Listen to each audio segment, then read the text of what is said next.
vamos ter hoje mais uma sessão, a última do Fórum Virtual da COP UFRJ sobre o Brasil após a pandemia. A nossa sessão de hoje vai ser sobre a internet e ética. Vão participar o Glenn Greenwald e o Pedro Doria. O Glenn Greenwald tornou-se muito conhecido pela criação do Intercept, do qual ele foi também editor, aliás, ainda é. E o Pedro Doria é colunista do Jornal do Brasil do Estado de São Paulo. Ambos têm uma carreira importante, receberam prêmios significativos e vão enriquecer aqui o nosso fórum. Nós discutimos muito na diretoria da COP a oportunidade de fazer um debate pós-pandemia em plena pandemia, com tantos problemas graves e ainda crescendo o número de casos do coronavírus, do novo coronavírus, e também o número de óbitos, o que é mais grave ainda. Um artigo do Financial Times em abril tem o título "Vírus expõe a fragilidade do contrato social". E lá consta: os líderes que venceram a Segunda Guerra não esperaram o fim do conflito para planejar o que viria pela frente. Roosevelt e Churchill criaram a Carta do Atlântico, que estabeleceu o fundamento para a ONU em 1941, portanto, em plena guerra. Em 1944, também durante a guerra, a Conferência de Bretton Woods forjou a estrutura financeira do pós-guerra. Vai, ninguém está escutando nada, fala muito mais alto. O microfone está desligado, por acaso? Será? Não. Eu estou sendo informado aqui que o som não está bom. Baixo. Eu tenho de berrar? Ou o meu microfone está... Espera lá. Estou te ouvindo bem. Está me ouvindo bem? Eu também estou ouvindo bem. No Facebook eles estão... Não, o problema é do Facebook. Parece que não está bom. Bom, mas eu estou na proximidade máxima do meu computador. A Suzana falou que ficou bom. Bom, perdoe aí o contratempo. Há uma outra posição interessante na internet desse mês ainda, do Henry Kissinger, cujo título é "Coronavírus cria uma nova ordem mundial". Diz ele: a realidade é que o mundo nunca será o mesmo após o coronavírus. O esforço da crise, por mais vasto e necessário, não deve impedir a tarefa urgente de lançar um empreendimento paralelo para a transição à ordem que virá. Zizek, filósofo, na revista italiana La Repubblica, em 6 de abril desse ano, fala também sobre esse assunto. Diz ele: a realidade já mudou. Vemos governos conservadores adotando medidas que chamaríamos de socialistas em outros tempos. Continua no comentário: há quem diga que, no meio desta crise, deveríamos nos preocupar apenas com o presente. Penso o contrário. diz Zizek. Apesar das advertências dos cientistas, os governos se descobriram despreparados. Mesmo na China, houve protestos, ainda que modestos, contra a ação do governo lá, que foi considerada, em geral, exitosa. Ainda sobre a China, o nosso ex-ministro Celso Amorim diz na internet: a China, até o momento, pelo menos, está demonstrando maior capacidade para enfrentar a crise. Está também demonstrando capacidade de cooperar internacionalmente em um momento crítico, coisa que os Estados Unidos não estão conseguindo fazer. Bom, o nosso assunto é esse. Como vai ficar o mundo, o Brasil, após a pandemia? E queríamos, sobre esse tema, internet e ética, a posição, a contribuição de vocês. O assunto é importantíssimo, porque nós vimos que as questões que a internet veicula têm grande influência política, para o bem e para o mal. E não é só a internet. Os meios de comunicação em geral orientam a população.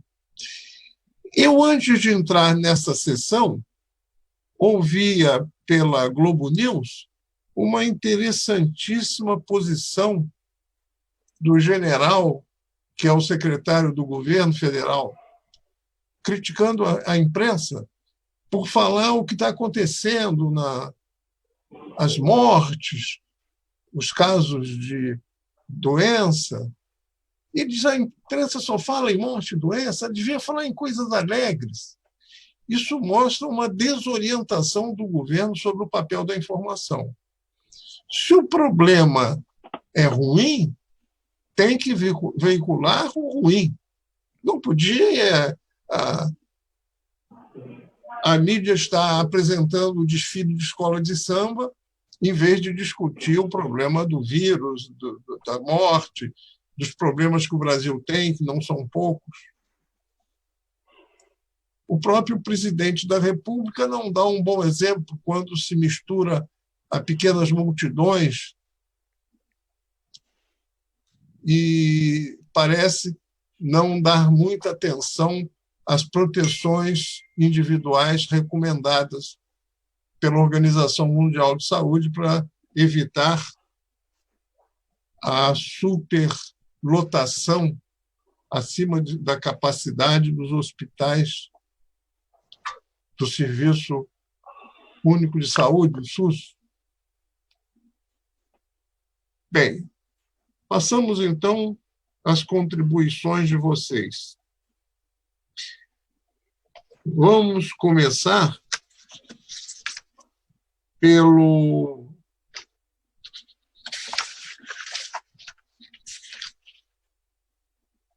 Pedro Doria. 15 minutos foi o tempo que nós previmos para cada intervenção.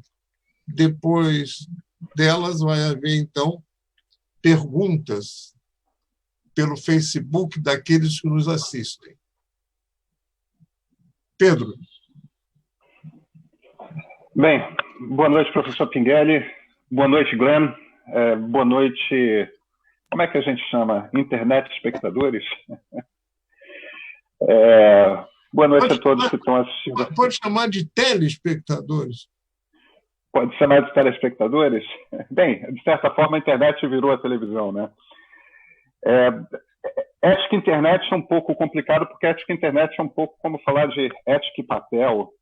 A internet, afinal de contas, é um bando de canos que hoje chegam à casa da gente. Embora seja um meio relativamente antigo, afinal de contas, a internet existe desde que UCLA e Stanford se conectaram em 1969,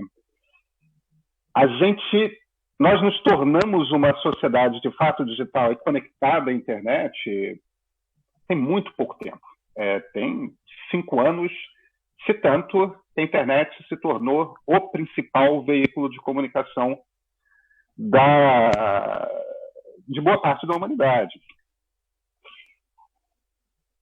Então, a gente está falando de ética de quê? A gente está falando de ética das pessoas na internet? A gente está falando de ética das principais empresas? A internet, afinal de contas, é um monopólio. Se a gente fala das estruturas de comunicação da internet, das plataformas de comunicação, a internet é um monopólio de 5 empresas, né? Que são Apple, Amazon, Google, Facebook. E Apple, Amazon, Google, Facebook. E eu estou esquecendo a quinta que já vai me ver. Mas, enfim.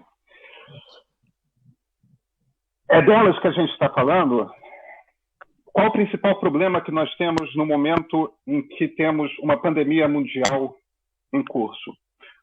O principal problema que a gente tem é noticiário falso, é a capacidade, a facilidade que existe de desinformar. É muito surpreendente quando um ministro, o professor Pingueri estava comentando, é muito surpreendente quando um ministro, de repente, fala na responsabilidade da imprensa de também dar boas notícias. O Tom Phillips, que é o correspondente do jornal britânico Guardian, aqui no Brasil, ele estava fazendo um comentário hoje no Twitter que é muito impressionante. A sensação dele generalizada de que, repentinamente, nos últimos dias, é como se o clima no Brasil tivesse mudado. O clima seria um clima de... As coisas estão ficando mais tranquilas. O governador de São Paulo, João Dória, hoje já estava falando em começar a aliviar a quarentena em 11 de maio. Temos o Planalto pedindo, com um novo ministro de Saúde, um ministro de Saúde que só ia falar pela primeira vez, de fato, hoje, daqui a pouco, em silêncio.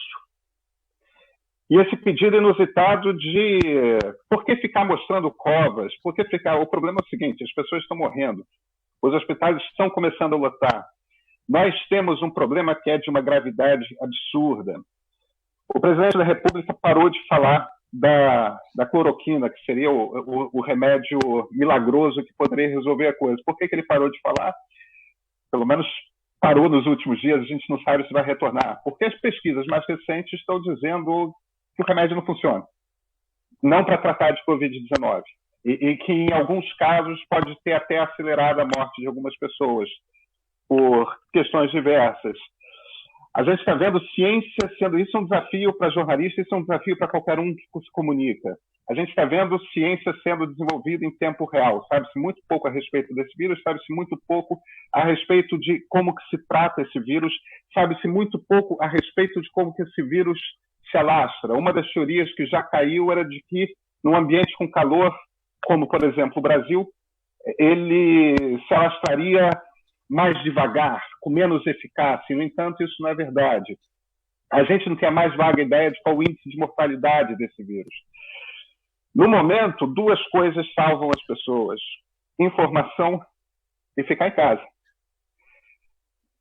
Informação está vindo pela internet. E aí, a gente entra em 2 questões. A responsabilidade de quem informa pela internet e a responsabilidade das empresas que servem de plataforma na internet. O papel das empresas que servem de plataforma, por exemplo, para citar os exemplos mais óbvios, Google, através do YouTube, e Facebook, através das suas 2 principais redes, o próprio Facebook e o Instagram, o papel dessas empresas, o Twitter é igualmente importante, o papel dessas empresas é tentar coibir ao máximo o fluxo de informações falsas. É difícil você dizer, às vezes, o que é falso, o que é apenas um engano. E, no entanto, a manipulação de muitas pessoas por conta de informações, de posições políticas, às vezes até levianas, que vão certamente levar à morte de muita gente, estão sendo bem... Essa manipulação ocorre por conta dessa facilidade de você distribuir informação pelas redes sociais. Aí entra, né, evidentemente, na responsabilidade das pessoas que informam. As pessoas que informam não são mais apenas os velhos jornalistas profissionais, eu sou um deles.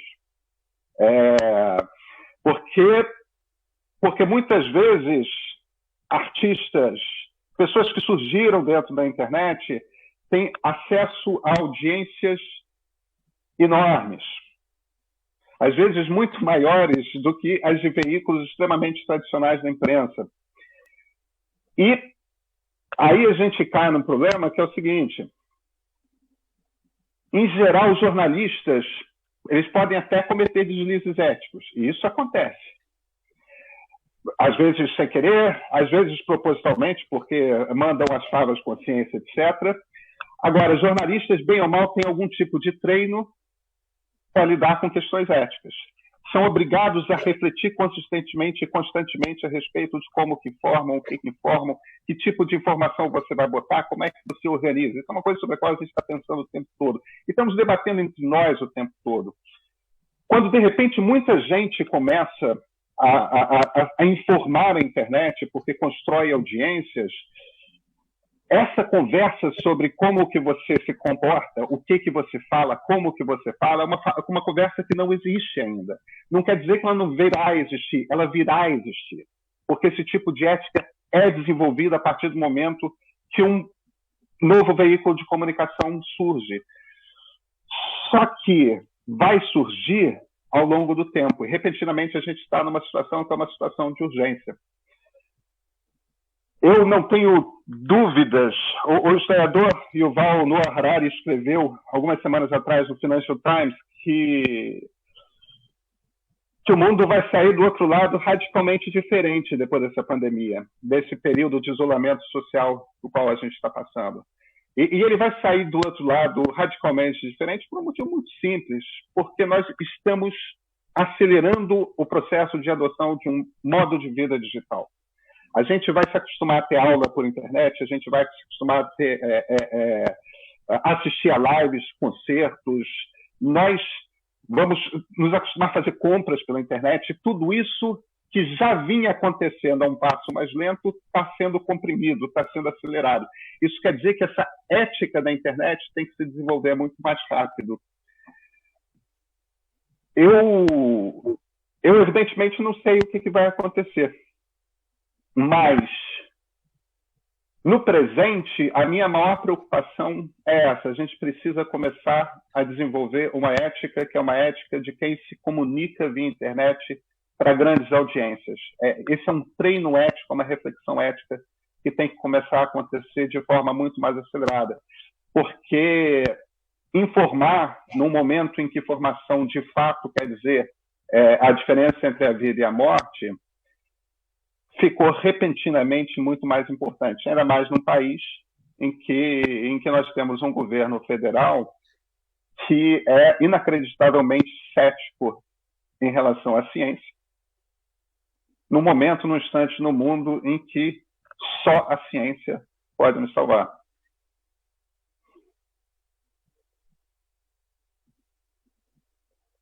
Eu acho que, como minha manifestação inicial é isso, professor.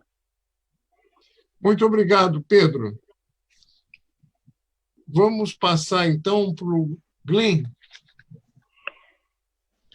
Então, boa noite a todos e também boa noite para o professor e Pedro, e obrigado aos organizadores deste evento pelo convite. Acho que essa questão, esse assunto é muito interessante e muito importante neste momento. Estou pensando sobre isso quase o tempo todo, quase todos os dias, como vai ser o mundo depois a pandemia e o que isso significa depois a pandemia.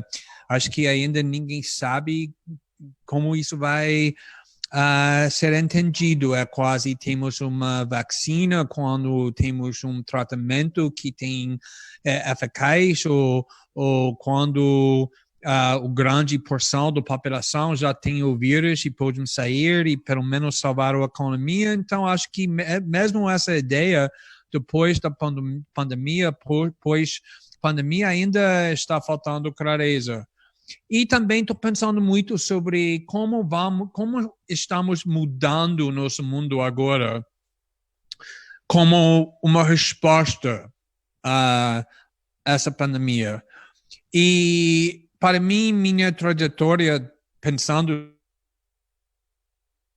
questão bem interessante, porque eu sou alguém que passei muitos anos, primeiro como um advogado, depois como jornalista, sempre trabalhando contra qualquer tentativa aumentar o poder do Estado, o poder do governo, o poder das empresas para fazer mais espionagem, para ter mais controle sobre nossas vidas individuais. E em janeiro, quando esse vírus começou a se espalhar no mundo todo, em fevereiro, eu me encontrei pela primeira vez pensando sobre a possibilidade que talvez precisamos mais poder nas mãos do governo. Talvez precisamos mais espionagem para permitir ao governo para controlar esse vírus e evitar as medidas mais repressivas, como, por exemplo, a China usou e está usando até agora. E, de repente, eu percebi, meu Deus, se eu, alguém que estou sempre contra a proposta para aumentar o poder do Estado, está aberto para essa possibilidade em nome da saúde ou sobrevivência por causa do medo da doença. Imagina como a grande maioria da população está pensando sobre essa questão, que me assustou na realidade. E agora eu estou pensando um pouco diferente. Acho que na primeira instância é quase nosso instinto para pensar só sobre segurança, como vamos evitar esse vírus, como vamos evitar morto. É nossa natureza humana pensar assim. Mas acho que temos a responsabilidade para pensar na forma mais racional possível. E acho que tem muitas lições que a gente pode aprender com outras crises. Durante o ataque do 11 de setembro, por exemplo, nos Estados Unidos, eu estava morando em Nova York. Na dia do ataque, estava no meu escritório da advocacia. E, obviamente, isso foi muito traumatizado para todo mundo que morava em Nova York, morava nos Estados Unidos. Eu lembro muito bem, naquela primeira semana, primeiras 2 semanas, todo mundo foi completamente afogado com medo, pensando, meu Deus, queremos só segurança, queremos só ser protegido. E todo mundo apoiou qualquer coisa que o governo queria. E depois de 1 mês, depois de 2 meses, as pessoas começaram a pensar sobre outras coisas, sobre essa questão mais ampla. Que vai ser nossa sociedade? Quais liberdades individuais vamos manter e quais vamos sacrificar? E acho que esse processo é muito saudável, muito necessário, e acho que agora estamos vivenciando esse processo. Eu, particularmente, estou ouvindo isso com muitas outras pessoas também, não estou pensando só sobre sobrevivência agora. Obviamente, estou fazendo isolamento na minha casa e vou fazer o mais tempo que eu preciso, como muitas outras pessoas, milhões de pessoas no mundo e aqui também no Brasil, mas também estou pensando sobre essa questão. Que vai ser o mundo depois da pandemia? O que estamos fazendo para a nossa sociedade? E acho que eu aprendi lições com o ataque do 11 de setembro. Por exemplo, se você aceitar uma medida que dá mais poder para o governo e você está pensando, estou fazendo isso temporariamente. O governo está falando, precisamos desse poder só na forma temporária, só para gerenciar esse perigo e depois esse perigo é resolvido ou controlado, vamos abrir mão desse poder. Isso é um mito. Quando você bota na mão do governo, na mão da empresa, um poder temporariamente, é quase inevitável que esse poder vai ser permanente. E acho que é muito importante para entender isso. Governos e empresas não abrem mão voluntariamente de poder, quando eles têm na mão. Sempre vai ter uma outra justificativa, um outro motivo que o governo vai citar, porque eles precisam ainda esse poder.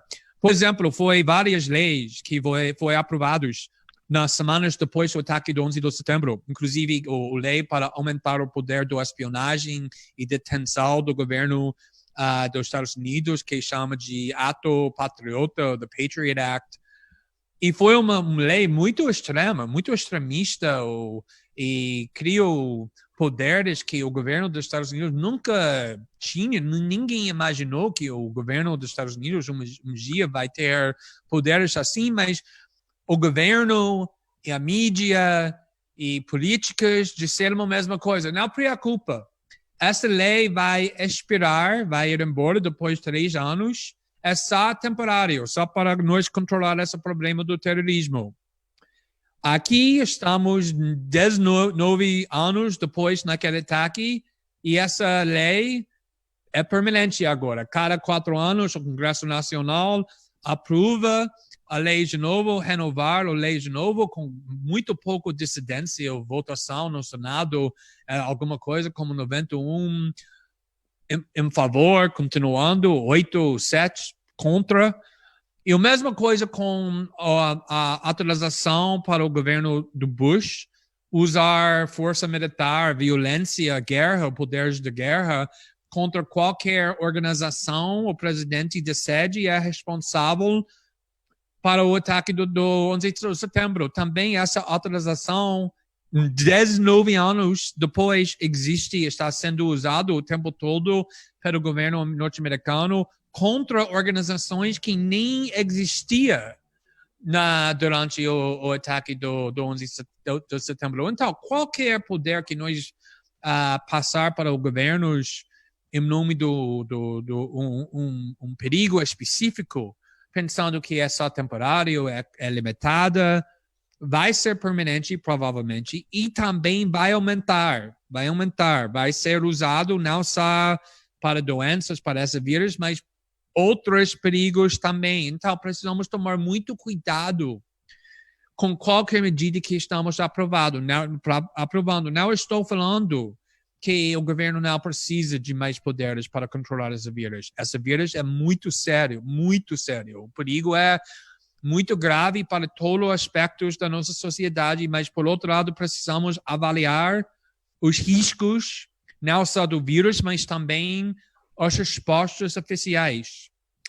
E eu estou pensando muito sobre isso, especificamente sobre a internet. O Pedro falou sobre Facebook e Twitter e Google, agora censurando mais do que nunca informação ou desinformação que é contra a ciência. E tem uma parte de mim, por exemplo, que quando eu estou vendo o presidente da República do Brasil, ou seus filhos, ou seus aliados políticos, disseminando informação falsa, que tem ocorrido quando na realidade nada é aprovada, ou que é só como um gripe, quando na realidade é uma doença muito mais grave, ou é só idosos que têm riscos, quando na realidade todo mundo, todas as idades estão morrendo. Obviamente tem uma parte de mim que estou feliz quando o Twitter, o Facebook, estou censurando e impedindo essa desinformação, essas mentiras ser espalhando, porque pode ser muito perigoso. Mas, por outro lado, tem um perigo sério também, permitindo essas empresas de tecnologia nos Estados Unidos, Facebook, YouTube e Twitter, censurando, controlando, regulando nosso discurso, nossos debates. E essa semana, por exemplo, o presidente, o chefe do YouTube, que é uma empresa do Google, disse que qualquer vídeo que está contra o consenso científico ou as mensagens da Organização Mundial da Saúde vai ser censurado. Por que isso é muito perigoso? Porque muitas vezes o consenso científico é errado. Você pode pesquisar no internet uma carta que foi emitida pelo o diretor da OMS, a Organização Mundial da Saúde, em março, só 5 ou 6 meses, 5 ou 6 semanas atrás, falando coisas erradas, completamente erradas, que tem dúvidas se as pessoas sem sintomas podem transmitir a doença para outras pessoas, expressando dúvidas sobre se essa doença é mais grave do que a gripe comum. Então, não tem uma organização, nenhum governo, nenhuma autoridade que nunca erra. Então, é muito importante que nós temos o direito, o poder para questionar, para desafiar, para investigar, para negar as mensagens das autoridades. E acho que precisamos ter muito cautela sobre pensando que essas empresas tenham competência ou direito para limitar e controlar nossos debates políticos como está acontecendo agora, apesar do fato que, como Pedro disse, e concordo completamente, que também é muito perigoso para permitir pessoas usar essas plataformas para disseminar informação falsa. Então, para mim, o ponto mais importante para fechar aqui, para concluir, é que não tem uma resposta fácil, uma resposta simples. Todas as decisões que estamos tomando agora, em nome do medo, em nome da saúde, em nome da saúde pública, têm consequências que vai mudar nossa sociedade, não temporariamente, mas bem depois da pandemia. E por causa disso, acho que esses debates que estamos fazendo aqui são muito importantes para pensar com muito cautela sobre o que estamos fazendo. Obrigado.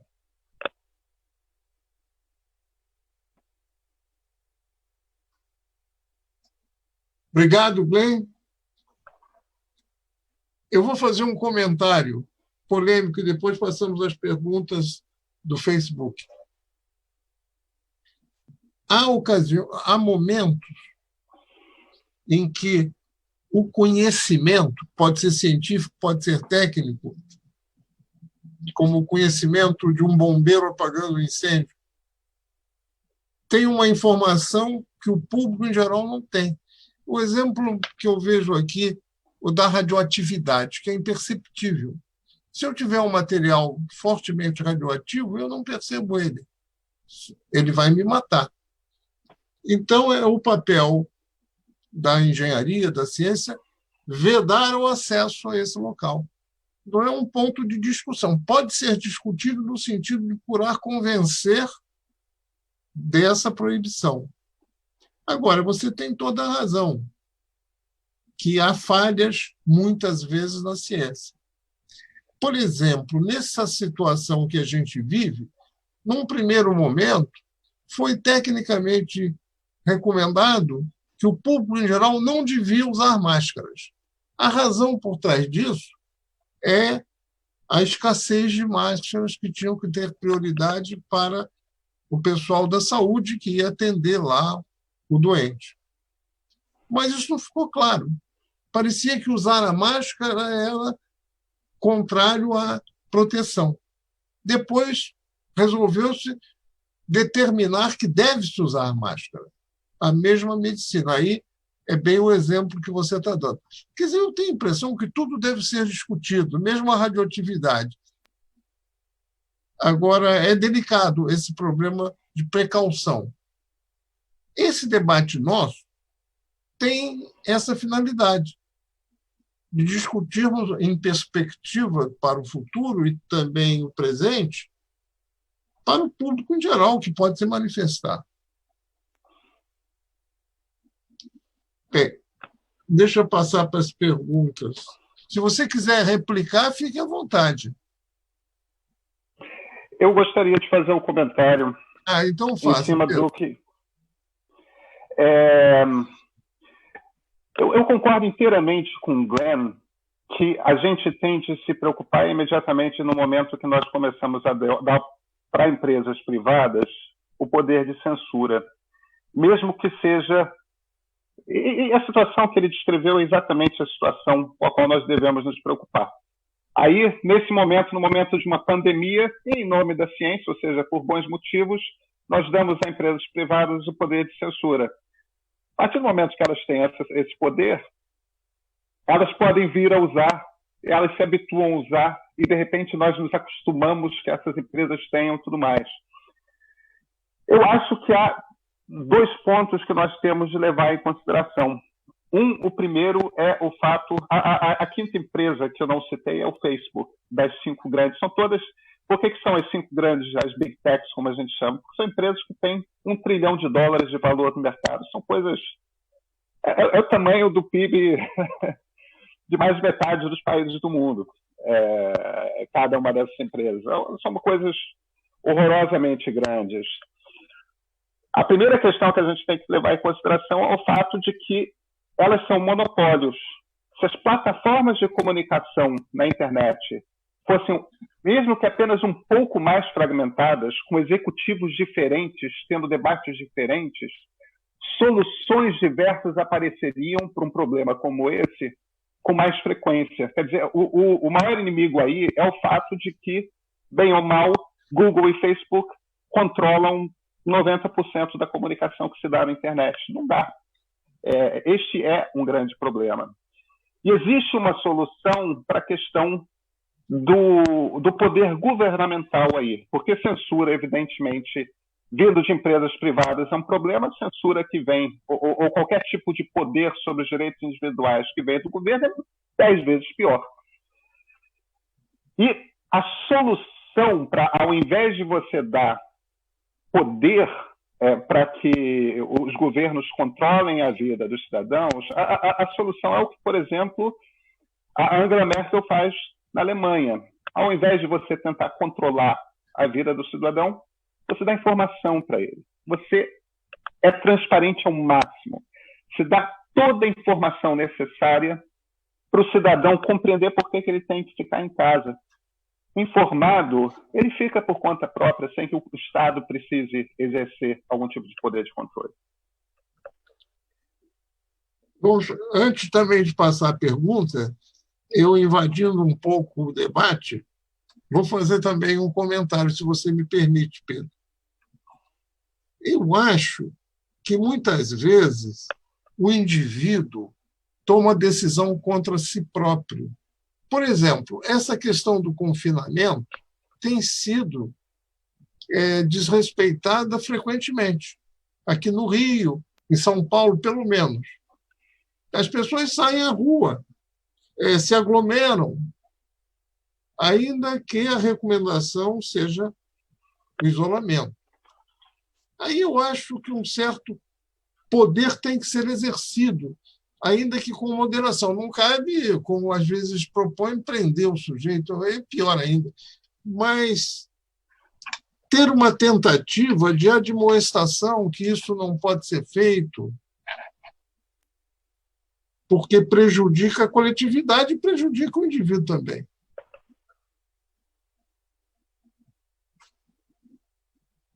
Bem, eu vou agora apresentar a primeira pergunta aqui selecionada. É para você mesmo, Pedro. É uma longa pergunta. O presidente da República vai a público e incita a população contra o Congresso. Circula livremente em vias públicas, causando aglomerações. Além disso, afirma que não quer negociar, que agora é a vez do povo no poder. Poucos dias depois, o mesmo indivíduo diz que não incitou ninguém. Começa negociações com o chamado Centrão, o qual abominou durante toda a campanha e afirma que está extremamente preocupado com a saúde da população. Daí vem minha pergunta, do formulador aqui da pergunta.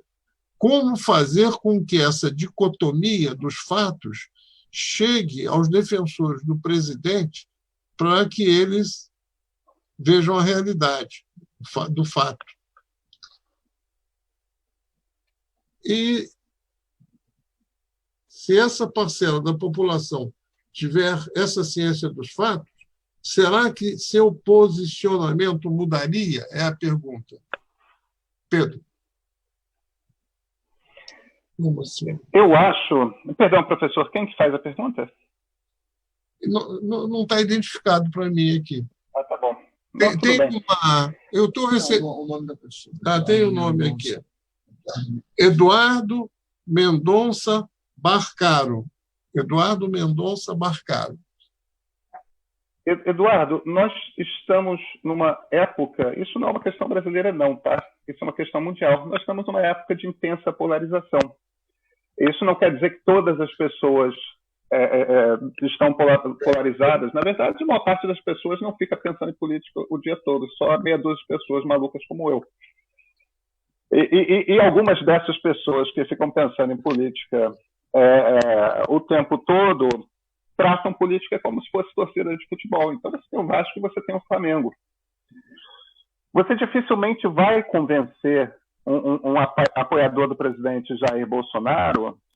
A gente está falando do núcleo duro, tá? Eu não estou falando dos 30 e poucos % que compõem as pessoas que consideram que o Jair Bolsonaro está fazendo um bom governo. Eu estou falando de um grupo que é certamente muito menor, mas que é um grupo mais agitado, mais aquele grupo que está nas redes sociais todo dia falando. Dificilmente você vai convencer qualquer uma dessas pessoas por um motivo muito simples. Ali não se trata de acesso à informação. Ali se trata de fé. As pessoas, essas são pessoas que escolhem que informações vão confiar com base naquilo em que elas já acreditam. Isso é um pouco o espírito do tempo, porque nos Estados Unidos está assim, em Israel está assim, no Reino Unido está assim, o mundo está assim neste momento. E quis o destino, quis a sorte, quis o jogo de dados que nós, no Brasil, que temos um histórico de ditaduras, tenhamos na presidência alguém que está testando a democracia brasileira nos limites, justamente no momento desta gravidade. Eu ponho minhas fichas na democracia brasileira. Eu acho que a democracia sobreviverá a Jair Bolsonaro. Agora, eu sou extremamente pessimista a respeito do curto prazo. Eu acho que o desinformador-chefe da República é o presidente da República.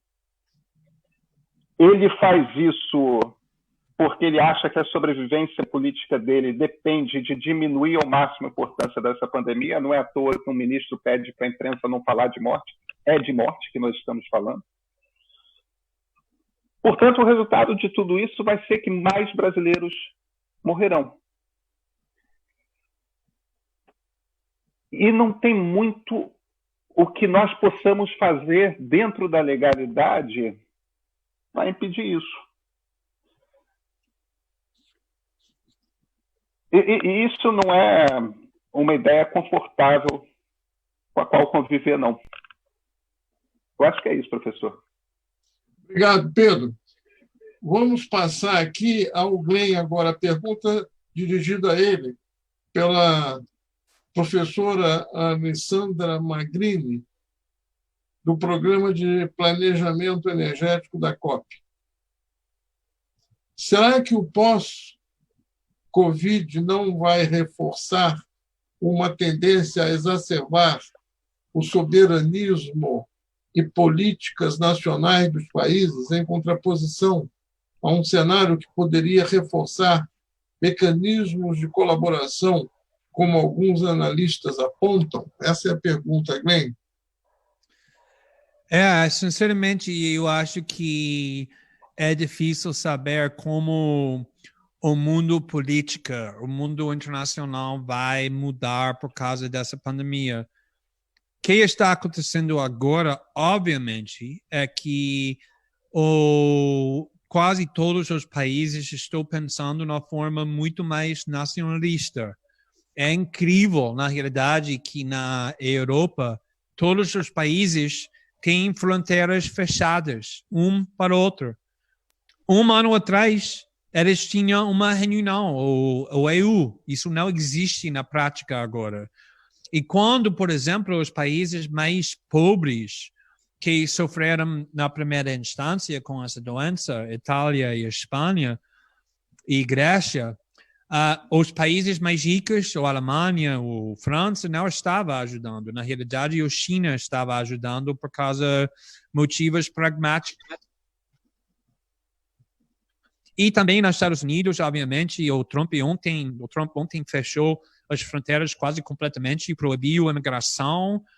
E antes da pandemia já tinha um movimento nacionalista contra essas instituições internacionais ou globalistas e tudo isso.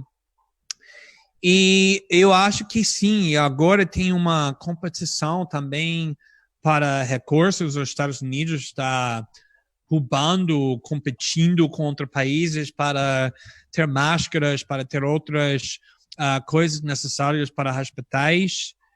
E acho que podemos ter um conflito muito feio entre países que podem, sim, fortalecer o nacionalismo. Mas, por outro lado, isso é provavelmente o exemplo que mostra mais do que nunca que todos nós na planeta estamos completamente conectados. E às vezes estou ouvindo pessoas falando que isso mostra que já passamos o limite para o globalismo, que não podemos ficar tão conectados para o outro, e não, isso não vai ser revertido. É impossível. Nosso sistema financeiro é completamente conectado um para o outro. Tem empresas com várias partes do processo vendendo materiais em vários países. É quase impossível mudar isso, pelo menos na curto prazo curto. E eu acho que eu estou esperando é o contrário, que não vamos escolher o caminho mais nacionalista, pensando vamos salvar nosso país e esquecer outros países. Também tem um perigo muito forte que o mundo pode procurar uma vilão e pode começar a culpar a China, que obviamente o movimento Bolsonaro está fazendo, a direita nos Estados Unidos também está fazendo, tentando culpar e criar um conflito entre o Oeste e China que pode ser muito perigoso. O que eu estou esperando é que nós percebemos finalmente que nossos problemas principais, o problema do ambiente, com o planeta, com doenças, então, isso não é a primeira doença, assim, não vai ser a última doença.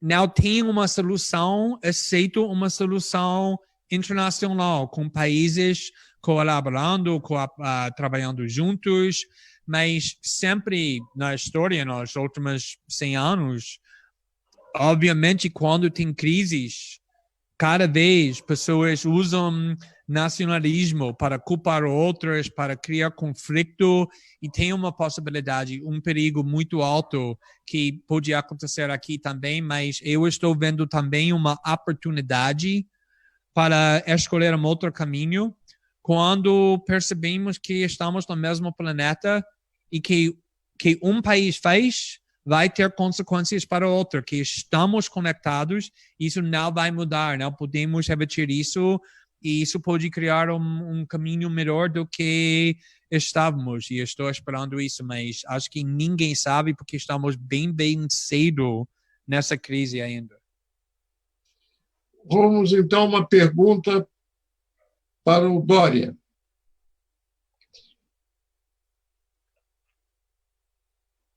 Após o término da Segunda Guerra Mundial, foram criadas várias organizações internacionais com o intuito de manter a paz e a estabilidade mundial.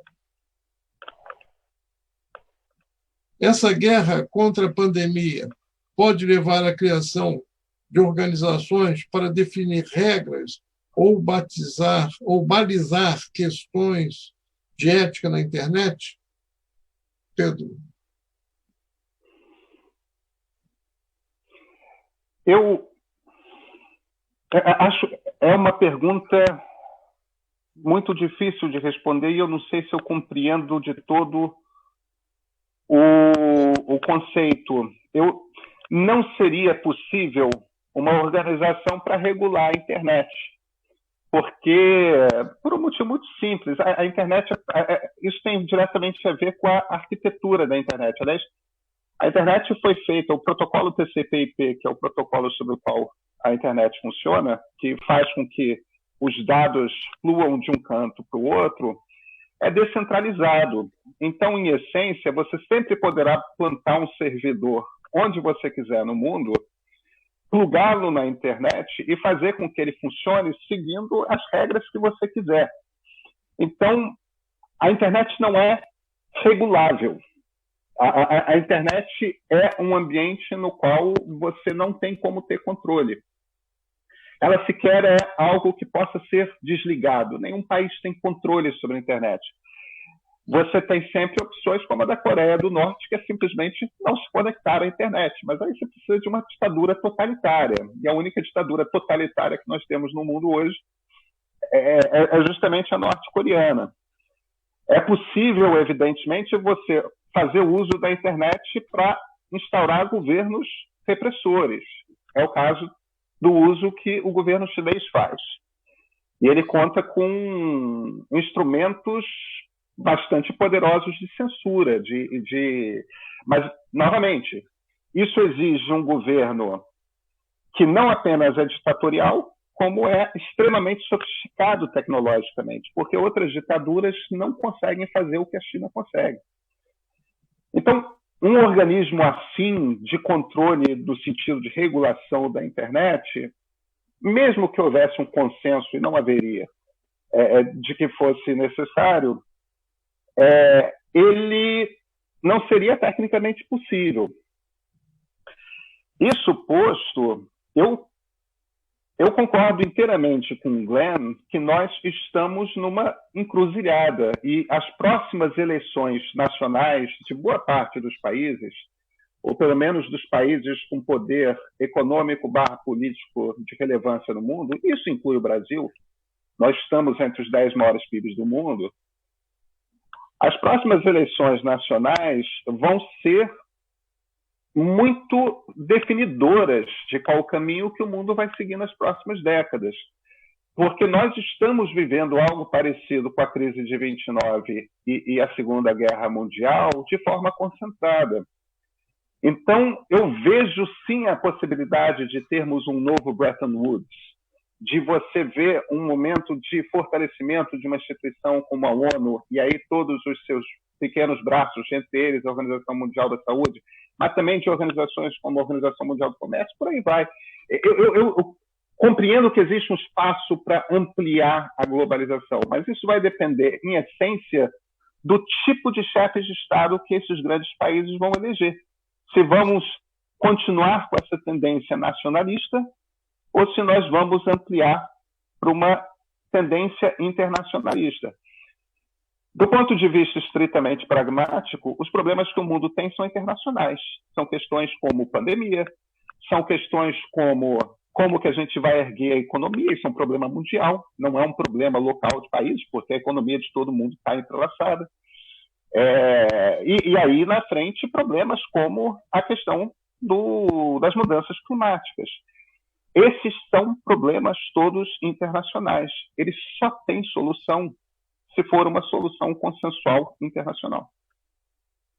Obrigado, Pedro. Vou ler outra pergunta aqui. O Paulo Guedes tem seu trabalho marcado por propor reformas que prejudicam os mais pobres e vulneráveis, favorecendo o empresariado e investidores, sobretudo os banqueiros, como o repasse de 1,2 trilhões de reais durante a crise.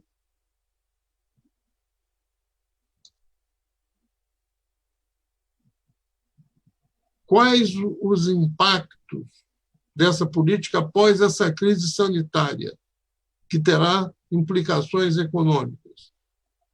Essa pergunta poderia ir para os dois. Por revezamento, vamos começar com o Glenn.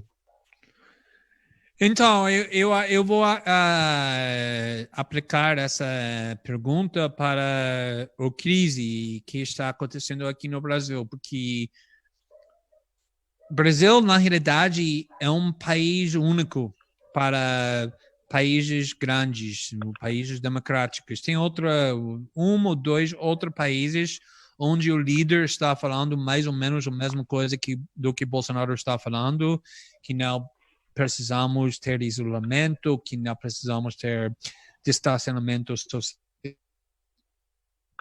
tudo isso. Mas mesmo Boris Johnson, Donald Trump, outros líderes que no começo estavam minimizando o problema, agora está aceitando a gravidade do problema, mas ainda Bolsonaro não está. Isso deixa o Bolsonaro e Brasil um problema único. E The Economist e vários jornais estão falando que o Bolsonaro é o pior líder no mundo para essa pandemia por causa disso. E eu acho que precisamos pensar na forma muito profunda sobre essa ideia que precisamos voltar a abrir a economia, sobre quem fala isso, que eles estão falando de verdade. Abrindo a economia não significa que pessoas como eu vou sair da minha casa, porque eu tenho a oportunidade, a sorte para trabalhar aqui em casa. E tem muitas outras pessoas, classe média, classe alta média, obviamente ricos, que não precisam sair de casa por causa do trabalho. Quando estamos falando sobre reabrindo a economia, como o governo Bolsonaro está fazendo com mais intensidade cada semana, o que eles estão falando? Eles estão falando, quando abrimos a economia, a grande maioria dos trabalhadores, os pobres, a classe de trabalhadores, eles vão precisar voltar para o trabalho sem vacina, sem tratamento, e vamos arriscar as vidas delas, não nossas vidas, as vidas delas, porque não queremos sofrer a perda financeira. E essa decisão é a mesma decisão que a mesma mentalidade do Paulo Guedes com austeridade, sempre botando o cargo nas costas das pessoas mais pobres, que tenham menos poder na sociedade. E acho que esse cálculo é muito pesado moralmente e eticamente, porque reabrindo a economia, exatamente como cortes dos programas para a pobreza, vai cair nas costas das pessoas mais pobres. Já estamos vendo que as pessoas que trabalham, servidores, motoristas de ônibus, pessoas que trabalham nos hospitais, são elas que estão morrendo nos Estados Unidos, na Europa e aqui também no Brasil. E quando mandamos as pessoas domésticas, todas as pessoas vendedoras na lojas, garçons, para voltar para o trabalho, vai ter uma diferença enorme na classe. Vai ser as pessoas mais pobres, as pessoas mais marginalizadas, as pessoas com menos voz, menos poder, que vai sofrer mais quando as pessoas mais ricas vão ficar em casa, trabalhando em casa ou não trabalhando, e vai receber os benefícios. E eu acho que precisamos ser muito realistas sobre esse discurso, essa fala sobre reabrindo a economia. Parece muito democrática. Todos nós vamos voltar para trabalho. Primeiramente, não é isso.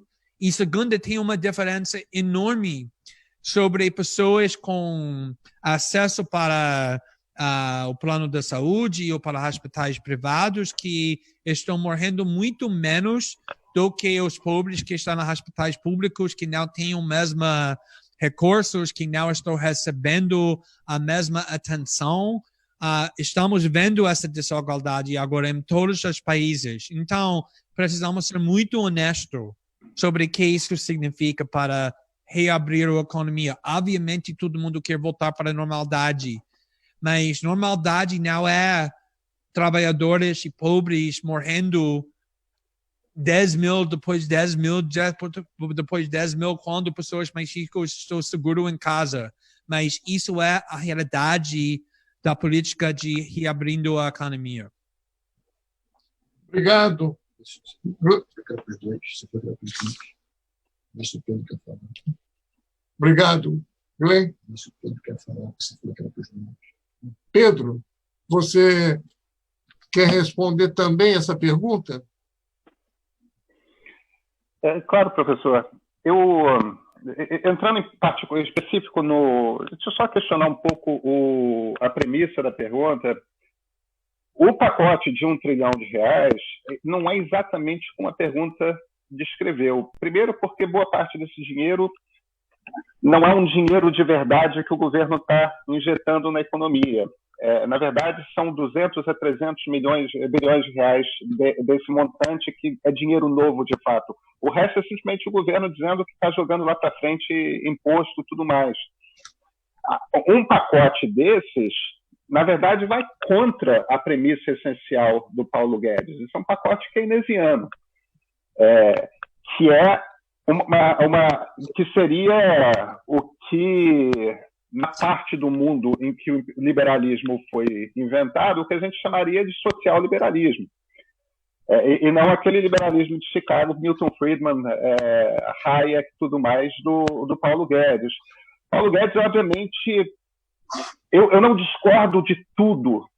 Eu acho que algumas questões que o Paulo Guedes põe são corretas. O Brasil é uma economia muito fechada. E o fato de o Brasil ser uma economia muito fechada, um dos sinais disso é a quantidade de imposto que a gente paga para qualquer coisa que venha de fora. Uma das consequências de a economia brasileira ser muito fechada é o fato de que nossa indústria é muito precária, ela acaba empregando pouco, nós somos dependentes demais de algumas poucas indústrias, né? Mineração, óleo e gás, agronegócio, principalmente grãos como soja e carnes. E numa situação como essa, a gente sendo dependente de tão poucas fontes de renda, um país como a China, por exemplo, diminui a importação de soja no Brasil, como a China está ameaçando fazer, a situação fica muito mais grave. Quer dizer, abrir mais a economia, como o Guedes propõe, é importante, ele não está errado nisso. Então, existe um lado do nacional desenvolvimentismo brasileiro tradicional que é um problema. Agora, evidentemente, nós estamos num momento que não é um momento de Milton Friedman, é um momento de John Maynard Keynes. Esse é o momento em que o Estado entra e bota dinheiro na economia para dar aquela partida. Como se fosse um automóvel que você dá uma partida. Sem isso, não vai funcionar. Então, eu vejo essa questão da economia muito menos como eu sou desse lado ou do outro lado, e muito mais como uma questão de qual é a política correta para cada momento. Este é o momento de Keynes. E não sou eu que estou falando isso. É o Wall Street Journal, é o Financial Times, é a Economist, entendeu? São todos os bastiões liberais tradicionais. E Paulo Guedes, obviamente, dos economistas brasileiros que pleiteariam o cargo de ministro da Economia / ministro da Fazenda, Paulo Guedes é o pior equipado para isso nesse momento, porque ele não gosta de Keynes. Obrigado, Pedro. Vamos voltar ao bem. A pergunta é de Gutenberg Rocha Chagas. Qual a opinião sobre a política populista que tem ocorrido desde o governo Lula até hoje com o Bolsonaro?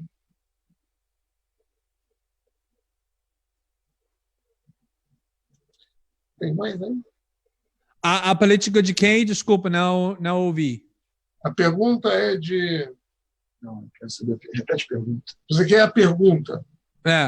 Qual a opinião de você sobre a política populista tem ocorrido desde o governo Lula até hoje com o Bolsonaro?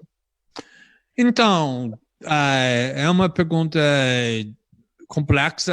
A ideia do populismo é muito difícil, a gente tem que definir essa ideia e eu não concordo necessariamente que o Lula e o Bolsonaro usam a mesma forma do populismo, talvez os dois são populistas, mas bem diferentes, talvez tenham algumas coisas em comum, mas muitas diferenças importantes também. Mas para se conectar essa pergunta para a pandemia, acho que seria interessante, porque o professor citou o exemplo antes sobre essa instrução para não usar máscaras. E todo mundo ouviu, as autoridades estão falando que não deveríamos usar máscaras, porque máscaras não ajudam. Agora estamos ouvindo que não é só que deveríamos usar máscaras, mas aqui no estado do Rio de Janeiro, outros estados, é obrigatório. Não pode sair da rua, da casa para a rua sem máscara. Então, já sabemos que a instituição da autoridade deu uma instrução que foi muito importante, se nós deveríamos usar a máscara ou não, e de repente... Ambas eram com apoio da ciência. Talvez. A ciência primeiro dizia para não usar máscara, depois disse para usar máscara. Exatamente. Acho que podemos concluir, não necessariamente na forma conclusiva, mas razoável, que essa instrução para não usar máscaras não era por causa da ciência, porque os enfermeiros, os médicos estavam usando máscaras, mas por causa de um motivo válido que não tinha máscaras para todo mundo usar.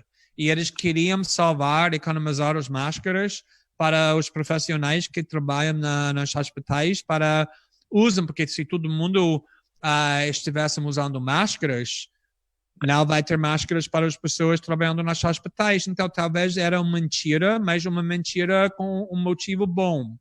A mesma coisa aconteceu com a instrução que foi emitida em janeiro, em fevereiro. Se os médicos, a Organização Mundial da Saúde, os governos disseram que se você tiver o Covid-19, você não deveria ir para o hospital até você ter sintomas graves, até quase você não pode respirar mais sozinho. Se você tem febre muito alta, se você tem dor intensa no seu peito, se você tem dor da cabeça, se você está tossindo muito, fica em casa e não vai para a emergência até você ter sintomas graves. Se você não pode respirar sem ajuda. Agora, isso também mudou. The New York Times ontem publicou um artigo falando que tem muitas pessoas que estão morrendo porque eles estão esperando demais para ir para a emergência ou hospital, porque com esse vírus faz muito danos, muito efeitos para o seu organismo antes de ter sintomas graves. Então, se você esperar até você ter sintomas graves para ir para o hospital, isso não é suficiente. Tem muitas pessoas chegando no hospital quase que não podem ser salvos, porque eles esperaram muito tempo, porque eles estavam obedecendo as instruções da instituição. De novo, talvez tenha um bom motivo, que eles não queriam que os hospitais que já eram lotados na Itália, na Espanha, eram mais lotados. Mas quando você faz isso, quando você dá informação e 6 semanas depois muda isso, e as pessoas têm uma percepção que as instituições das autoridades estavam mentindo para as pessoas. Não usa máscaras, não porque a ciência fala isso, mas porque nós queremos te enganar para deixar as máscaras para os médicos, enfermeiras, ou não deveriam ir para o hospital porque não precisa antes você ter sintomas graves, que na realidade estamos mentindo porque queremos que vocês fiquem em casa para não ter hospitais lotados. Pessoas vão perder confiança nas instituições e vão parar de acreditar. exatamente como o Pedro estava falando, isso que chamou minha atenção. Ele usou o exemplo da Alemanha.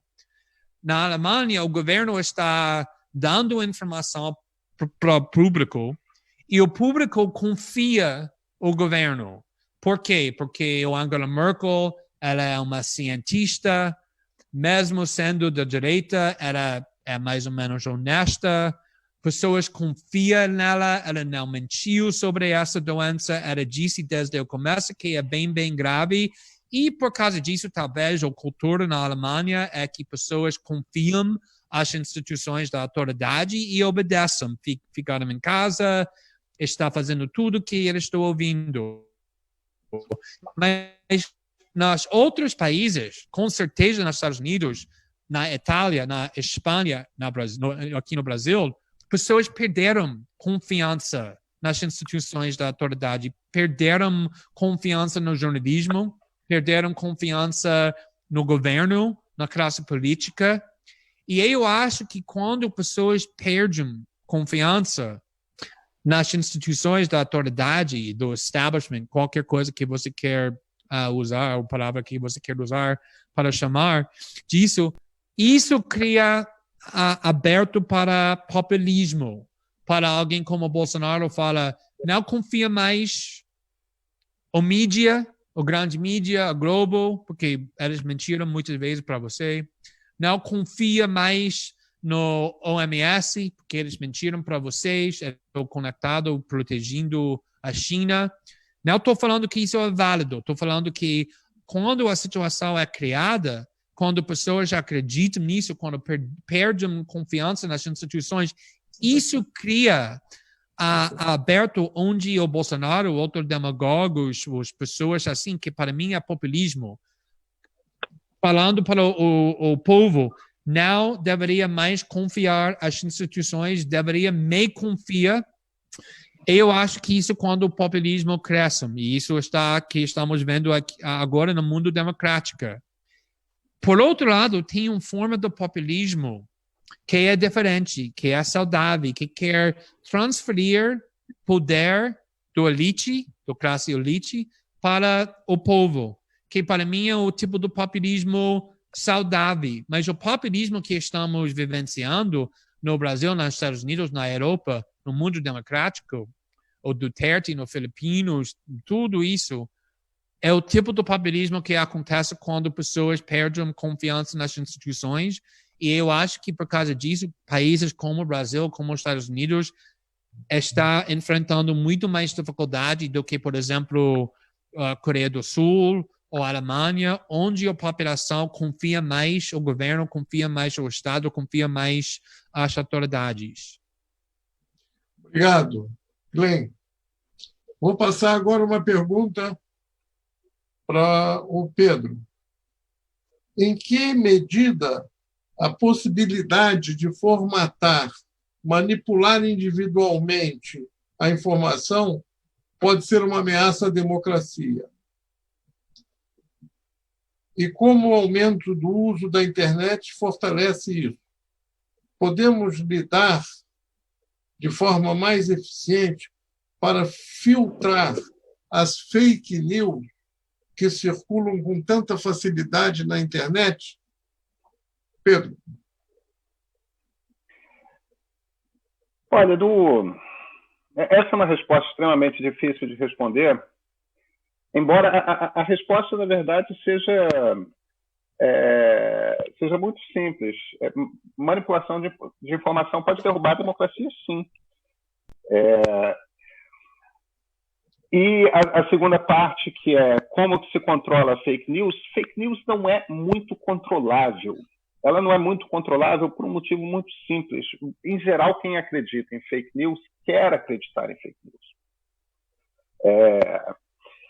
Sempre que existe um veículo de comunicação novo, e isso acontece num momento em que o mundo passa por grandes transformações,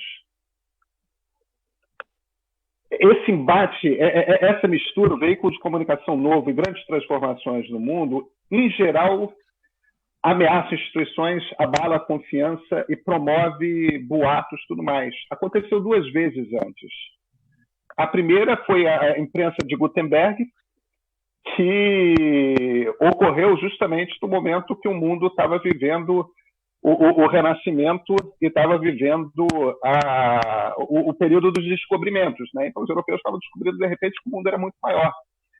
A quantidade de boatos que circulava na Europa, inclusive boatos impressos, é imensa. E aquilo era um momento de crise institucionais seríssimas. Um dos exemplos claros é a perda repentina de poder da Igreja Católica pelo cisma provocado pelo Lutero. A segunda vez foi muito mais recentemente, foi o surgimento do rádio, que aconteceu justamente no momento que a Europa estava terminando sua transição de uma economia agrícola para uma economia mundial. No momento do surgimento do rádio, repentinamente surgiram novos tipos de políticos. Entre eles Benito Mussolini, entre eles Adolf Hitler, que usaram aquele meio de comunicação novo de forma extremamente eficiente para derrubar democracias.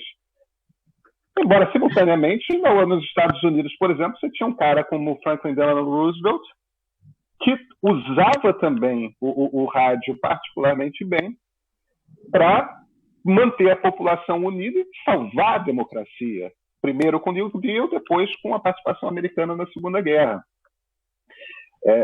Então, o problema não está no veículo, o problema está num momento da história que é de grande transformação e no qual as pessoas não desenvolveram, para a gente usar a metáfora mais adequada, não desenvolveram os anticorpos necessários, ou seja, não se habituaram o suficiente com aquele novo veículo para perceber onde estão as pegadinhas, para perceber quais são os problemas. Eu acho que a única solução para internet, para fake news, a gente vai ficar muito tempo combatendo isso. Isso é trabalho de jornalista e nós vamos continuar nisso e nós vamos continuar aí falando, apurando e falando, e quando a gente estiver errado vamos tentar corrigir e tentar levar a informação confiável para as pessoas. Agora, a única solução real para fake news é uma solução de longo prazo, que é o surgimento de anticorpos. As pessoas vão se acostumar a usar a internet e vão olhar para muitos da nossa geração e falar, olha, como assim que você acreditava nesse tipo de coisa?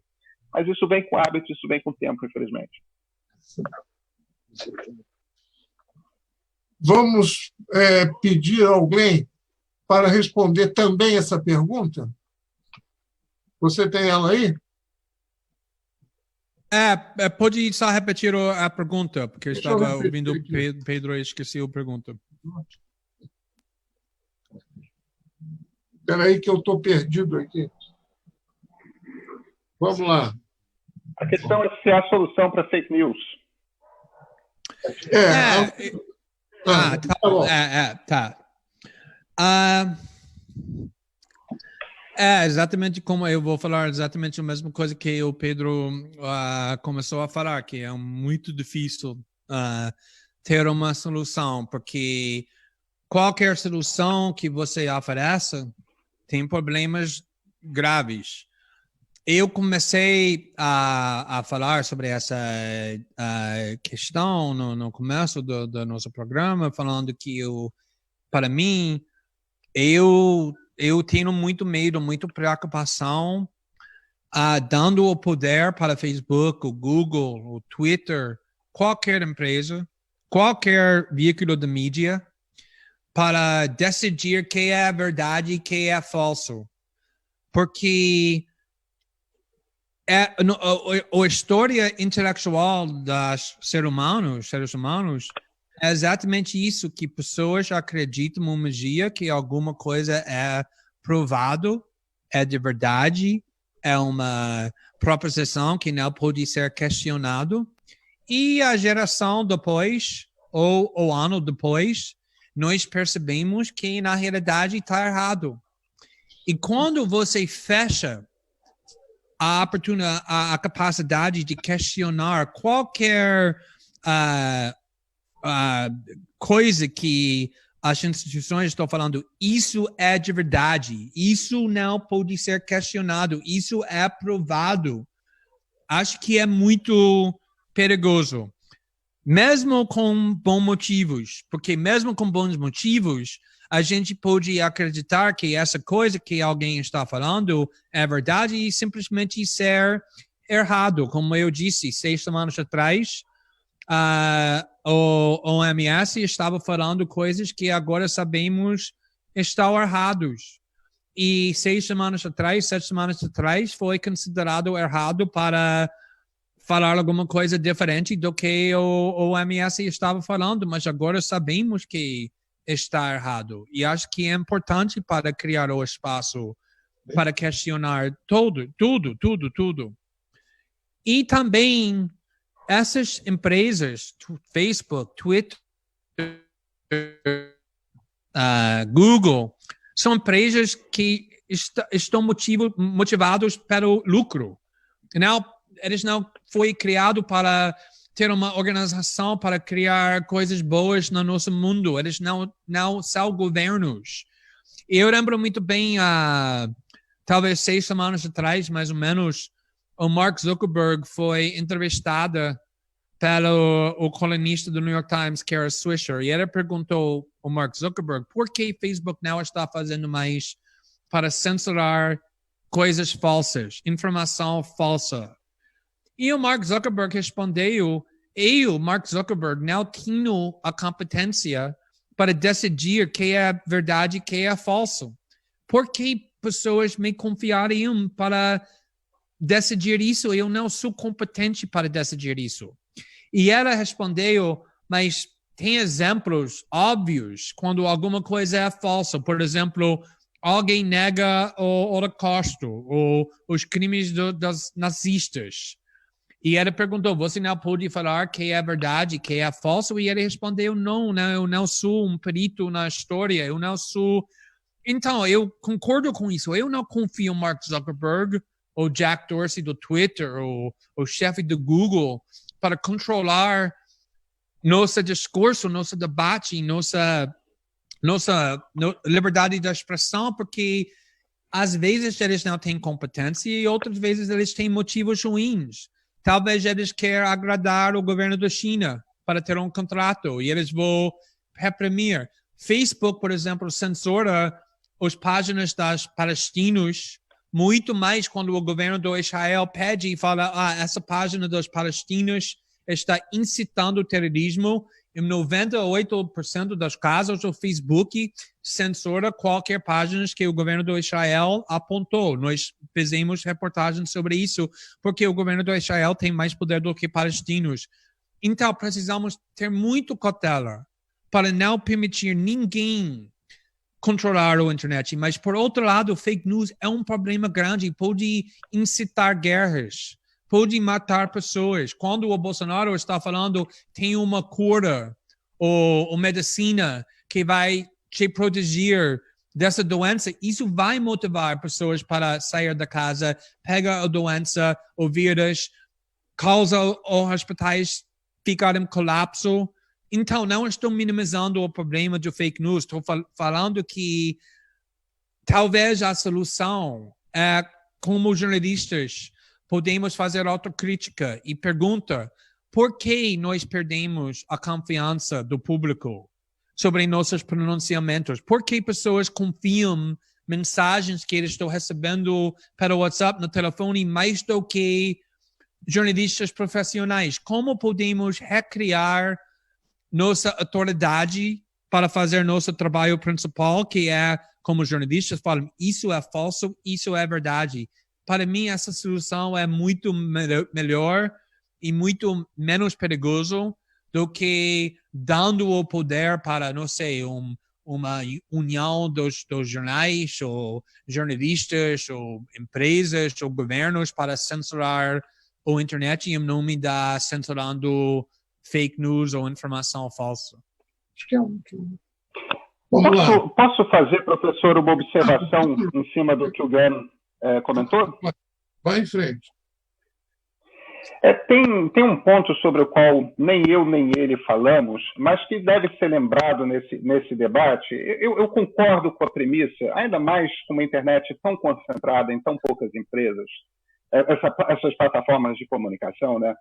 Eu concordo com a premissa de que é extremamente perigoso nós darmos a essas empresas o poder de censura, o poder de definir que informação pode circular e que informação não pode circular. Isso está também em cima do que o senhor estava comentando, professor. Às vezes, ideias majoritárias precisam ser questionadas e deixam de ser majoritárias uma geração adiante. Olha, Charles Darwin, só para citar um exemplo óbvio. Agora, existe uma questão aí... A mecânica de Newton. A mecânica de Newton. Pois os exemplos em ciência são fatos. Mas existe uma questão aí, uma questão nessa premissa que é importante, que a gente não está levando em consideração, que faz com que essas empresas não sejam tão inocentes assim, que são os algoritmos. Como é que um Facebook, como é que um Twitter, como é que essas empresas todas funcionam, essas empresas de mídias sociais? Elas têm um algoritmo baseado em inteligência artificial, mais especificamente numa tecnologia chamada machine learning. Aqui, em essência, faz uma coisa muito simples. É um algoritmo que vai lá, um software que vai lá e pergunta: como é que eu faço para que o cidadão fique a maior quantidade de tempo dentro do Facebook, dentro do Twitter, dentro do Instagram, dentro do WhatsApp? Como é que eu faço ele ficar muito tempo ali?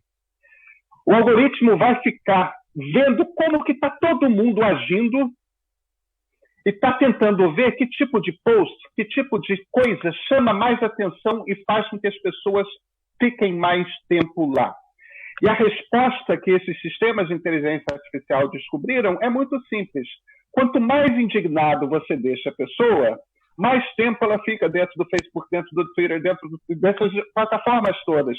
Então, você não necessariamente precisa censurar fake news no sentido de apagar o que as pessoas estão publicando, e só o fato de você revisar a seleção que o software faz, porque existe uma edição dessas plataformas que é feita por software, que está decidindo botar coisas que vão deixar você indignado o tempo todo na sua frente.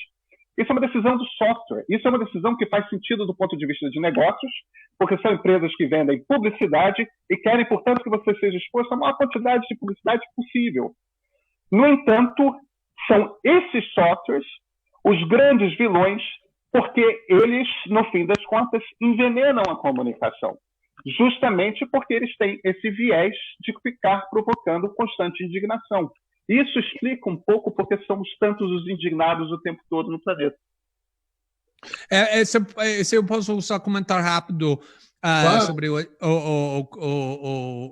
observações do Pedro, que tinha reportagem, não sei, 4 ou 5 meses atrás, sobre as pessoas que trabalham desenhando os produtos do Facebook, e Google e Twitter e todas as empresas de tecnologia, falando que eles não permitem seus filhos usar os produtos que eles estão produzindo, exatamente porque eles sabem que esses produtos estão sendo desenhados, construídos para manipular o cérebro, para estimular raiva, para fazer tudo que o Pedro disse, que é quase como cigarros.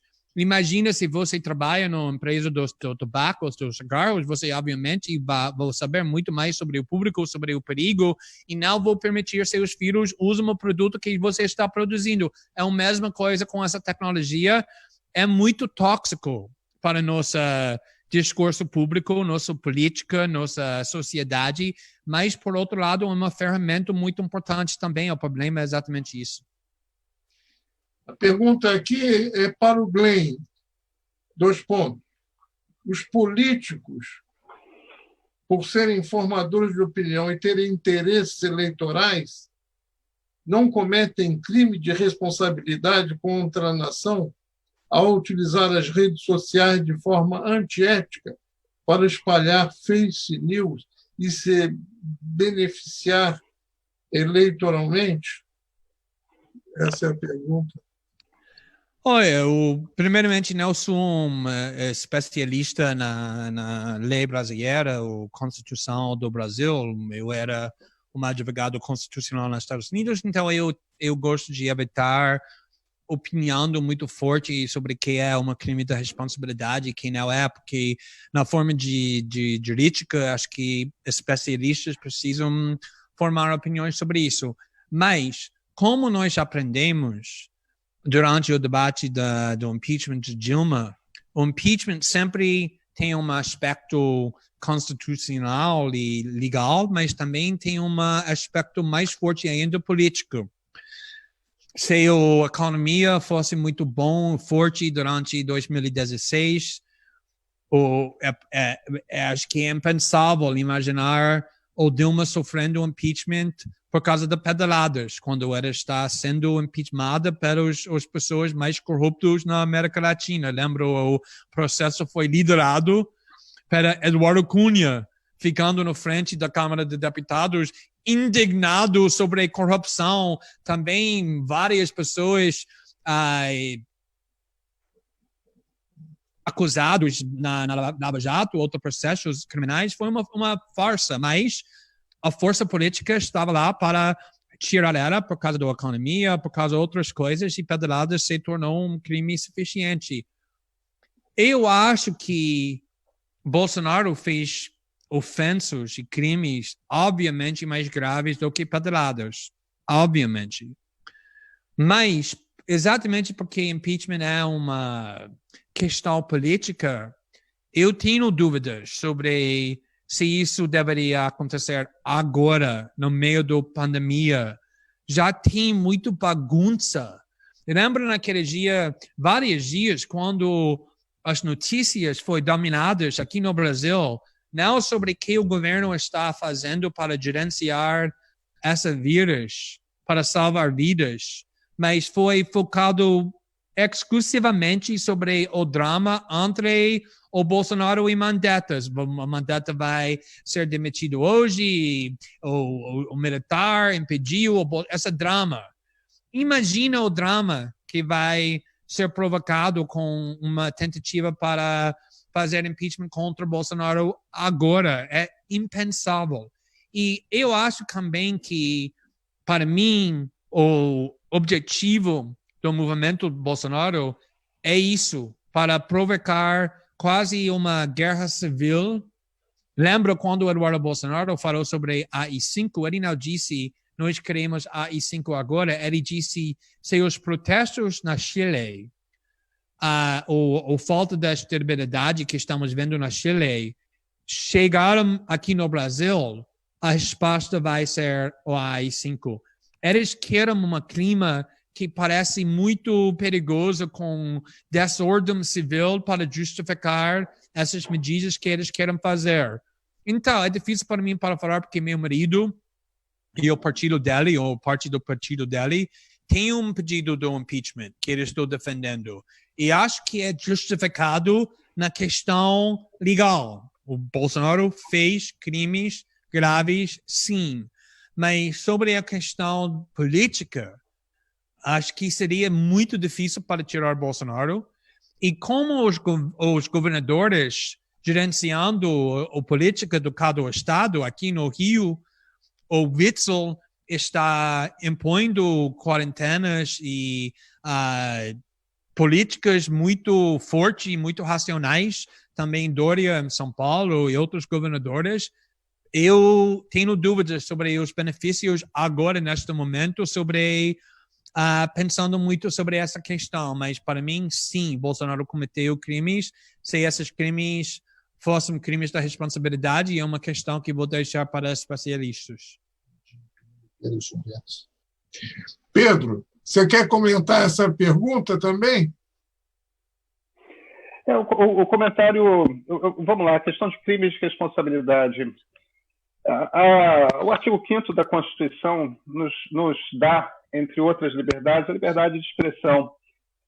É muito importante que políticos em cargos eletivos, principalmente políticos que pertencem ao legislativo, tenham ampla liberdade de expressão. Eles têm que poder falar o que eles querem. Isso faz com que nós tenhamos que ouvir coisas horrorosas às vezes. Isso faz com que alguns deles sejam particularmente irresponsáveis. Agora, o fato de eles serem irresponsáveis não quer dizer que essa irresponsabilidade seja um crime. E se nós queremos ter uma democracia, nós precisamos permitir que os maus políticos tenham os mesmos direitos dos bons políticos, porque a lei não pode dizer qual que é o mal, qual que é o bom. Quem diz qual é o mau político, quem é o bom político, é a população que o elege. É assim que uma democracia funciona. No caso em particular do Bolsonaro, no fim das contas, a questão de crime de responsabilidade é uma lei dos anos 50 que delimita os crimes de responsabilidade. Ela só foi emendada uma vez em 2001, junto com a lei de responsabilidade fiscal, para incluir também crimes de responsabilidade fiscal. E foi, aliás, por aí que, na verdade, o termo técnico é outro, o termo legal é outro, responsabilidade financeira, alguma coisa assim. Todos os presidentes cometem crimes de responsabilidade. Você pode construir um argumento legal que vai encaixar um presidente e qualquer um daqueles. Collor sofreu impeachment por quebra de decoro. O que é quebra de decoro? No fim das contas, é o que os deputados e os senadores decidem que é. Então, só na questão da quebra de decoro já é um crime de responsabilidade. Você poderia fazer o impeachment de Jair Bolsonaro. Agora, você precisa de algumas condições para fazer o impeachment. E uma das questões a respeito de impeachment é um pouco o que o Glenn estava dizendo, é o seguinte: o impeachment paralisa a Câmara e o Senado por 8 meses, porque é um processo politicamente muito complexo. Nós não podemos fazer com que o Congresso Nacional seja paralisado por 8 meses. Nós precisamos permitir que o Congresso se concentre tanto na questão econômica quanto na questão sanitária nesse momento. Infelizmente, isso evidentemente é a minha opinião, infelizmente não é o momento de falarmos sobre impeachment de Jair Bolsonaro. Não temos esse luxo. Eu faço uma observação a vocês dois. Há aquele famoso caso da Guiana, que o cara botou uma população de um vilarejo em fila para se julgar num precipício, um atrás do outro. Um político que use o seu poder de influência para coisas contrárias ao bem público não pode ser permitido. Então, vou dizer, olha, tome veneno que é bom para a saúde. Não, entende? Eu acho que tudo tem um limite que cabe à legislação estabelecer. Liberdade de expressão, mas essa liberdade de expressão não pode ser usada, né? Mate a sua mulher agora com um tiro. Isso não pode. Essa expressão não pode ser dada liberdade a ela. Eu acho que tudo tem um limite que cabe, num país democrático, ser estabelecido pelo Congresso, através de discussões, etc., e ser usado com moderação. Bom, mas é só um comentário. Não... Tem aqui mais... Vamos fazer mais uma pergunta, eu acho que vocês devem estar cansados. Essa aqui, de Ricardo Carvalho. Qual será o potencial e a escala de crescimento no uso da Deep Web após a crise da pandemia? Tem alguma relação? Essa é a pergunta para ambos. Continua você, Pedro, depois a gente passa para o Glenn.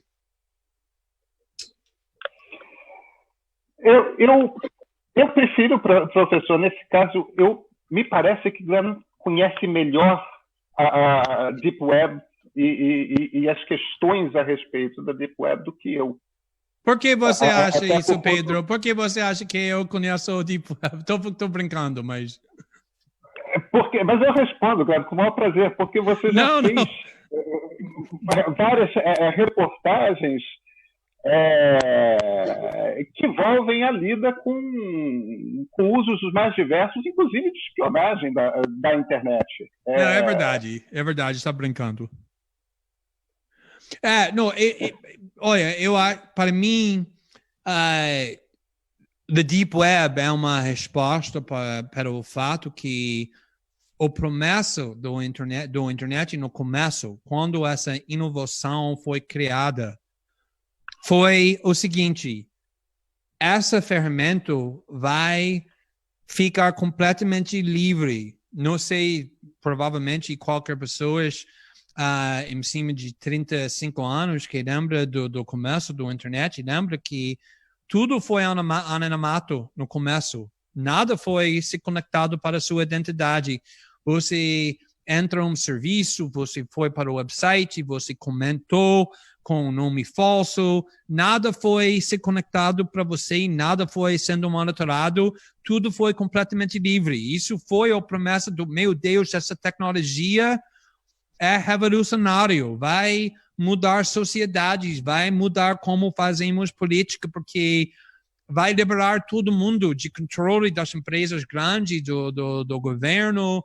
As pessoas vão finalmente ter a capacidade de organizar sem depender das grandes empresas da mídia ou outras organizações. E foi isso. E isso tudo depende de capacidade de usar a internet sem sendo monitorado, sem sendo controlado.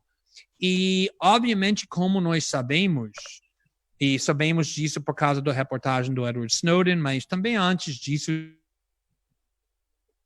estamos aprendendo que a internet pode sim ser uma ferramenta muito poderosa para liberar e fortalecer o povo contra os facções poderosos, mas também pode ser usado como uma ferramenta das facções poderosos para usar a internet para controlar, para monitorar, para tudo isso. E o Deep Web, como Bitcoin, como criptografia, estão tentativas para recriar a internet como um lugar onde você pode fazer coisas sem sendo detectado pelo governo. E sem dúvida nenhuma, como eu disse no começo, se Glenn Greenwald, que fez muito trabalho contra o sistema de espionagem, contra aumentando o poder do Estado em defesa da liberdade de expressão e os direitos individuais, durante muitos anos, estava aberto das propostas para aumentar o poder da espionagem do governo em nome dessa pandemia. Obviamente, todos os governos vão ter mais poder de espionar, para monitorar, para saber nossos movimentos, em nome da precisamos saber se alguém tem uma doença para quem eles com quem eles tinham interações, tudo isso. Então, essa espionagem que já foi muito forte vai ficar mais forte ainda por causa dessa pandemia e com certeza, como eu disse no começo, nada vai ser temporário, tudo vai ser permanente. Por causa disso, na minha opinião, as respostas, a criptografia, the deep web, qualquer coisa que permite alguma privacidade também vai fortalecer. Agora é uma guerra sobre a internet. E, por um lado, o governo, as empresas grandes que querem saber tudo, e, outro lado, ativistas, populações, grupos da privacidade tentando criar tecnologia para impedir isso. E isso vai, sem dúvida nenhuma, depois da pandemia, continuar com mais força do que nunca. Obrigado, Glenn. Acho que chegamos ao fim. E, então, eu agradeço muito e passo a palavra para cada um de vocês se despedirem dos nossos espectadores. Vou falar primeiro que obrigado mais uma vez a COP e o FRJ para o convite e obrigado, Pedro, por essa conversa ótima. Professor também. Acho que, como eu disse no começo, é mais importante do que nunca que criamos espaço onde podemos questionar e debater tudo, porque tudo é novo, nunca tínhamos nada como o que está acontecendo agora e é bem importante que todos nós cidadãos, alunos, jornalistas, todas as pessoas, toda a sociedade participam nas decisões que estamos tomando, porque vai determinar, vai moldar nossa sociedade para o futuro. Então, muito obrigado pela oportunidade. Obrigado, Glenn. Pedro. Professor, agradeço também a COP pelo convite, e é um convite que eu aceitei muito feliz, não só porque eu estudei na UFRJ, mas porque, como meu pai passou a vida inteira dando aula na UFRJ, inclusive no Instituto de Física, e na COP, eu tenho imenso afeto, eu fui praticamente criado dentro da universidade. Então, agradeço o senhor muito o convite. Muito obrigado, Glenn, pela conversa. E eu só gostaria de lembrar uma coisa, que eu acho que é a ideia que amarra tudo isso. A internet, na sua arquitetura, é descentralizada. Você pode plugar um servidor em qualquer lugar do mundo nessa rede, você pode escrever um software e fazer com que esse software rode, e se pessoas o suficiente usarem aquele software, ele vai funcionar, ele vai atrair gente, ele vai ser replicado, tudo mais. Então, sempre será possível você criar um ambiente onde tudo pode na internet. Hoje é o que a gente chama de Deep Web, mas esse espaço, que é um espaço de liberdade que pode ser usado para você combater uma ditadura, mas também para criar crimes, isso sempre haverá na internet. E isto tornará cada vez mais fundamental que nós tenhamos discussões a respeito de como lidar eticamente com essa ferramenta. Mas sempre haver uma ferramenta de comunicação descentralizada assim é melhor do que não haver. Muito obrigado aí também a você, Pedro. Acho que chegamos ao fim. Eu vou fazer aqui um fechamento, que é a última de uma série que despertou interesse, despertou também comentários. Esse é o papel da universidade. Essa é a orientação que eu recebi do diretor da COP, da vice-diretora, mas em nome da diretoria. Fazer um debate livre e não partidarizado, mas crítico. Foi bastante equilibrado o perfil dos nossos convidados. No primeiro debate, o Alexandre Molon é do Partido Socialista Brasileiro. No segundo debate, aliás, no primeiro debate também, o Ciro Gomes foi candidato a presidente pelo PDT. No segundo debate, o Márcio Postman foi presidente da Fundação Perseu Abramo, do PT, e o Eduardo Moreira era um empresário bem-sucedido. No último debate, vocês dois têm posições importantes, críticas, mas não representam uma corrente partidária ou outra. Então, a ideia era essa. Esse é o papel da universidade, ser crítica. Por outro lado, eu quero deixar claro que as opiniões que eu expressei aqui são minhas. Para ser da COP, teria que ser da diretoria, do Conselho de Coordenação, do Conselho Deliberativo, de alguma coisa colegiada, e não teria sentido. O objetivo era um debate livre, equilibrado. Nós chegamos, então, a esses nomes, e aquilo que eu expressei aqui de crítica ao governo é porque o governo merece essa crítica dentro do meu ponto de vista. Eu não falo pela COP. Não é assim. Mas eu entendo que a COP abriga essa liberdade de opinião que vocês muito bem expressaram aqui. Eu faço esses comentários fechando, agradecendo muito a presença de vocês. Foram muito úteis para os nossos professores, alunos, funcionários e para o público em geral ao qual o debate foi aberto. Agradeço o técnico também da COP. Agradeço o técnico da COP. Eu vou agradecer muito aos técnicos da COP que puseram no ar aqui o nosso sistema num dia especial como esse da quarentena. Então, muito obrigado.